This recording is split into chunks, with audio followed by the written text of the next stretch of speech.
Okay guys, so today we're talking about slipping transmission and how to fix your slipping transmission. Now, I'm going to run a lot by you here in just a few minutes. First thing, how long has it been slipping? Is it actually slipping? Those are things you have to know.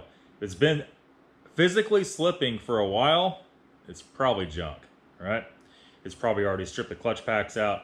If it's popping in and out of gear, there's a lot of things. My finding is with most cars, the very first thing you want to do is check the transmission fluid level. Because in recent years, they stopped using dipsticks for the transmission.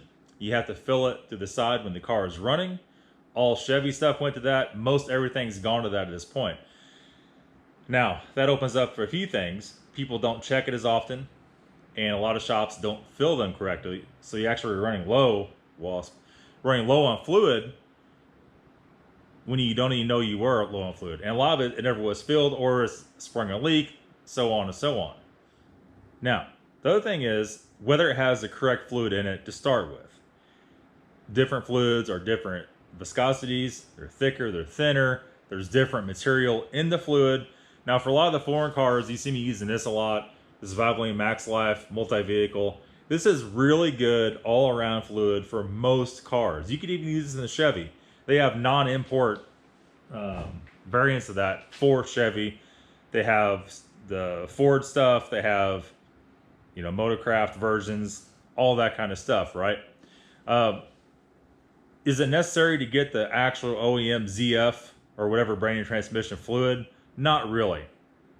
Now, those are all possibilities. But the first thing is to check the level, which you probably take it to a shop.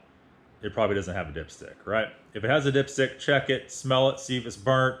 If it doesn't have a dipstick, have the shop check the state of it.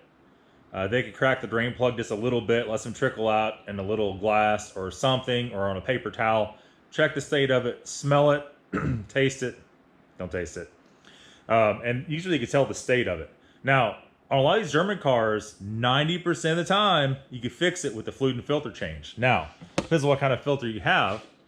If you have a standard filter like this that goes in an actual transmission pan, most of the newer stuff has moved to the built-in filter. So you actually get a plastic pan, the filter's made in the bottom of it. You have to change the whole filter. Now, you don't want to cheap out too much because pieces like this on a real cheap filter are not going to fit in very good. And it's going to cause you problems. And we've had issues also before on the whole entire pans. I got an OK brand transmission pan, but when we bolted it up, it never did want to seal correctly.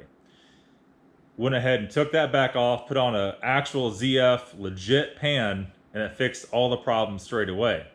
So you could get by with a little more on just the filter only, but the filter pan pieces need to be pretty legit, right? Hope that makes any sense. The biggest thing to remember, guys, if your transmission starts slipping, do not keep trying to drive it. That is the number one thing that will destroy. That is about the only thing that will destroy your transmission is that. Or if you're getting on it when it's cold, that's usually the next biggest thing that wrecks a transmission, where all the fluid's not through the transmission. You're out there flooring it when it's cold, and it tends to break stuff, right? Hopefully this all helps, guys. The transmission saga on most cars has gotten dramatically better, unless you have a Dodge. You didn't hear me say that. But a lot of these foreign cars don't really have a lot of transmission problems. They have sleeve problems, solenoid problems, but I think it's all stemmed back to not changing the fluid. And I recommend every 40, 50,000 miles on any car. If you change it that interval, 9 times out of 10, you're never going to have a transmission failure. That's it, guys. Thanks for watching. Have a good day.